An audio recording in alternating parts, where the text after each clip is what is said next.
বড্ড আড়ালে, অত আলোচনাতেও নেই, কিন্তু লাল বলের ক্রিকেটে বাংলাদেশের অন্যতম সেরা বোলার। সুযোগটা সেভাবে আসছে না যদিও, তবে এবার ইংল্যান্ড থেকে এলো বড় সুখবর। ইংল্যান্ডের কাউন্টি চ্যাম্পিয়নশিপে কাউন্টি লিগে ডাক পেলেন বাংলাদেশের এই পেসার খালেদ আহমেদ। হ্যাঁ দর্শক, কাউন্টি ক্রিকেটে আরও একজন বাংলাদেশি পেসার। হাসান মাহমুদের কেন্ট দলে অভিষেক হওয়ার পর খালেদ আহমেদও কেন্টের কাউন্টি লিগে যোগ দিতে চলেছেন।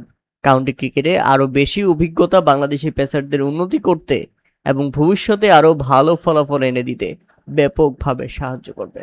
কেননা খালেদ আহমেদই বাংলাদেশি প্রথম পেসার নন যিনি ইংলিশ কাউন্টি ক্রিকেটে সুযোগ পেয়েছেন।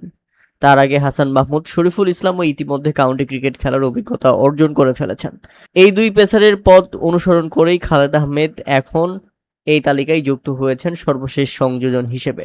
সাম্প্রতিক বছরগুলোতে বাংলাদেশি পেস বোলারদের ইংলিশ কাউন্টি লিগে নিয়মিত সুযোগ পাওয়ার যে ব্যাপারটি, সেটা বেশ প্রবণতা লক্ষ্য করা যাচ্ছে, যা বাংলাদেশি ক্রিকেটের জন্য ইতিবাচক একটি দিক এবং বাংলাদেশি পেসারদের জন্য বড় ক্যারিয়ার গড়ার সুযোগ। আমরা জানি খালেদ আহমেদ দীর্ঘদিন ধরেই বাংলাদেশ টেস্ট জাতীয় দলের স্কোয়াডের গুরুত্বপূর্ণ একজন সদস্য।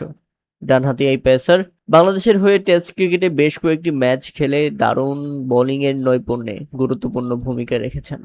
এবার তিনি প্রথমবারের মতো ইংলিশ কাউন্টি লিগে পা রাখতে যাচ্ছেন, যা তার ক্যারিয়ারের একটি উল্লেখযোগ্য মাইলফলক হিসেবে বিবেচিত হচ্ছে।